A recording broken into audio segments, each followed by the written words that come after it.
বন্ধুরা, এই সপ্তাহে কি বড় কিছু কাণ্ড ঘটতে যেতে পারে? কারণ এই সপ্তাহে যা শিডিউল দেখছি তা কিন্তু বেশ গুরুত্বপূর্ণ রাজ্য এবং রাজনীতির জন্য। পুরোটা জানুন আজকের এই ভিডিওতে। নমস্কার বন্ধুরা, আমি শুভম চলে এসেছি নিউজ বাণী বাংলার নতুন একটি এপিসোড নিয়ে আপনাদের সঙ্গে। বন্ধুরা, আমার এই প্রতিবেদন শোনার পরেই আর কয়েক ঘন্টা পরেই সম্ভবত আজকে সুপ্রিম কোর্টে মুখ্যমন্ত্রী মমতা বন্দ্যোপাধ্যায় বনাম নির্বাচন কমিশনের মামলাটি উঠবে এসআইআর নিয়ে। এক সপ্তাহ আগে আমরা দেখেছিলাম যে মুখ্যমন্ত্রী মমতা বন্দ্যোপাধ্যায় বেনজিরভাবে, মানে বেনজির বললে ভুল হবে, মানে নজিরবিহীন একটা, মানে গোটা রাজ্যের কোনো মুখ্যমন্ত্রী এমনটা এখনো করেননি বলে দাবি করা হচ্ছে। তিনি এসআইআর নিয়ে নির্বাচন কমিশনের বিরুদ্ধে সুপ্রিম কোর্টে বিভিন্ন দাবি উত্থাপন করেন বিচারপতিদের সামনে। এবার সেই মামলাটি পিছিয়ে এই সপ্তাহে আজকের দিনে নির্ধারণ করা হয়েছে, সম্ভবত এই মামলা আজই উঠতে পারে।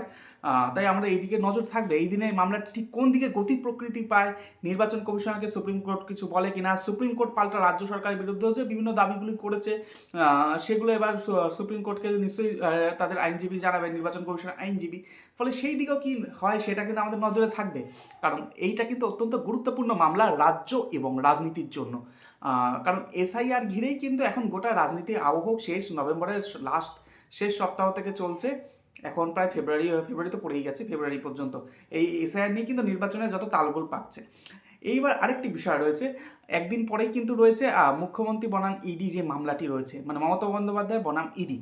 আমরা মনে আছে আমাদের এক মাস সম্ভবত আগে, 1 থেকে 1.5 মাস আগে ইডি আইপ্যাকের প্রতীক জৈনের বাড়িতে এবং আইপ্যাকের অফিসে তল্লাশি চালায়। সেই সময় মুখ্যমন্ত্রী মমতা বন্দ্যোপাধ্যায় দুই জায়গাতেই যায়। ইডি দাবি করে এখান থেকে কিছু ডকুমেন্ট, কিছু সামগ্রী মুখ্যমন্ত্রী নিয়ে এসেছে। আমরাও সে সময় কিছু ভিডিও ফুটেজ দেখেছিলাম। যদি মুখ্যমন্ত্রী সে সময় দাবি করেছিলেন যে 2026 বিধানসভা নির্বাচনের জন্য তাদের প্রার্থীর যে কৌশল, একটা প্রত্যেকটা পলিটিক্যাল দলের যে রণনীতি থাকে সেইটা, এবং সেই সঙ্গে তার যে প্রার্থী তালিকা, সম্ভাব্য প্রার্থী তালিকা, সেটা নাকি ইডি হাতিয়ে নিয়ে যেতে চেয়েছিল। তাই জন্য নাকি মুখ্যমন্ত্রী সেই ফাইলটি নিয়ে চলে আসেন। এইটা নিয়ে তো রাজ্য রাজনীতি উত্তাল হয়ে গেছিলো, কারণ মুখ্যমন্ত্রী কী করে ইডি একটা রেড চলাকালীন যেতে পারে সেটা নিয়ে তো চারিদিকে প্রশ্ন উঠেছিল।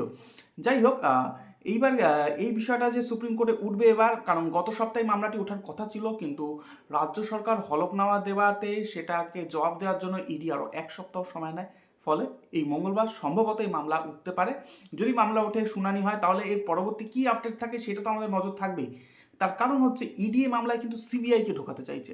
আর সিবিআই যদি মামলায় ঢোকে, রাজ্যে বেশ কিছু বড় সারির আমলা, মুখ্যমন্ত্রী থেকে শুরু করে অনেকেই কিন্তু বিরুদ্ধে ইডি কি মানে দাবি করে সেটা কিন্তু আমাদের সকলের নজর থাকবে। পাল্টা রাজ্য সরকার বা মুখ্যমন্ত্রী থেকে শুরু করে যে আমলাদের যে আইনজীবী রয়েছেন, ক্ষমা করবেন, তাদের যে দাবিটা সুপ্রিম কোর্টে কীভাবে ওঠে সেটাও কিন্তু আমাদের নজর রাখবে। সুপ্রিম কোর্টের বিষয়টা ঠিক কীভাবে নেয় সেটা কিন্তু রাজ্য রাজনীতির জন্য অত্যন্ত গুরুত্বপূর্ণ হতে চলেছে এই সপ্তাহটা।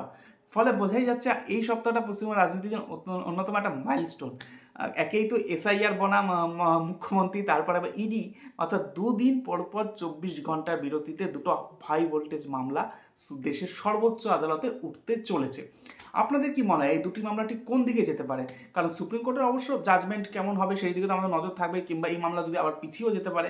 এবার এই মামলা কতটা পিছবে, কারণ পশ্চিমবঙ্গে ভোট তো এসআইআরে পূর্ণাঙ্গ প্রার্থী তালিকা প্রকাশ করা হয়ে গেলেই তার খুব একটা বেশি দিন সময় সম্ভবত লাগবে না। এবার ভোট কত দফাতে হতে পারে? ভোট এখন অবধি যা খবর, তাদের 1 থেকে 3 দফার মধ্যেই সম্ভবত পশ্চিমবঙ্গে ভোট পুরোপুরি সম্পন্ন হতে পারে। শেষবার পশ্চিমবঙ্গে নির্বাচন সম্পন্ন হয়েছিল 8 দফাতে। এবার কমিশন সেই রাস্তায় একদমই যাচ্ছে না। শনিবার আমি শুনেছিলাম যে 1 দফাতেই রাজ্যের নির্বাচন কমিশনার ভোট সারতে চান।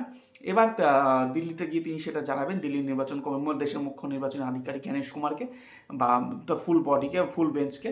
এবার সেখান থেকে কী সিদ্ধান্ত হয় সেদিকে তো আমাদের নজর থাকবে, কারণ সেই সিদ্ধান্ত হলে এখনই তো সেটা জানানো হবে না।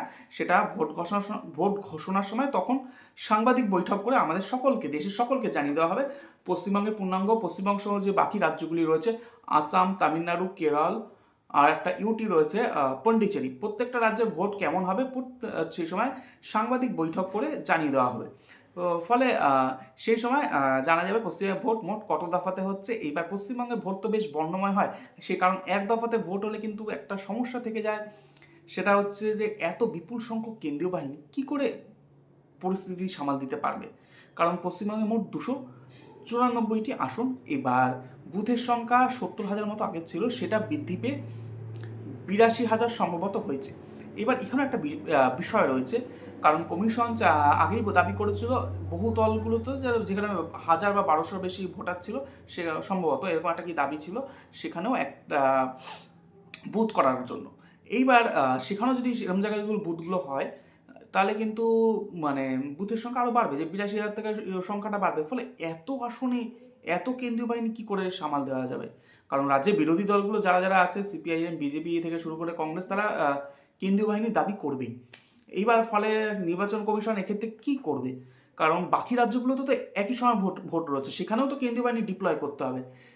ফলে এই পরিস্থিতি কিন্তু নির্বাচন কমিশনের কাছে অত্যন্ত জটিল হয়ে যেতে পারে। এবার নির্বাচন কমিশন নিশ্চয়ই এই বিষয়ে অনেকটা অভিজ্ঞ, বিশেষ করে আমার থেকে তো খুবই অভিজ্ঞ তারা। তারা নিশ্চয়ই এই বিষয়ে একটা ভালো সিদ্ধান্ত নিতে পারবে, যাতে সাধারণ মানুষের কষ্ট না হয় এবং পাশাপাশি পশ্চিমবঙ্গের ভোট অত্যন্ত নির্ঘণ্টভাবে বা নির্ভুলভাবে হতে পারে, এবং সেই ভোট যেন আরও ভালোভাবে সম্পন্ন হয়।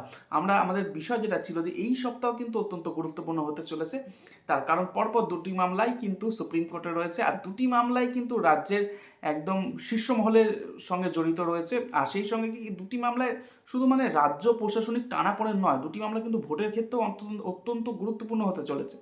তাই আমাদের তো নজর এই দুটি বিষয় থাকবেই, আপনাদেরও নজর নিশ্চয়ই রয়েছে আমি আশা করি। নমস্কার। কেমন লাগলো আমাদের এই এপিসোড অবশ্যই আপনারা কমেন্ট বক্সে জানাবেন। আমাদের এই চ্যানেল সাবস্ক্রাইব করতে কোনোভাবেই ভুলবেন না। ধন্যবাদ। সকলে ভালো থাকুন। নমস্কার।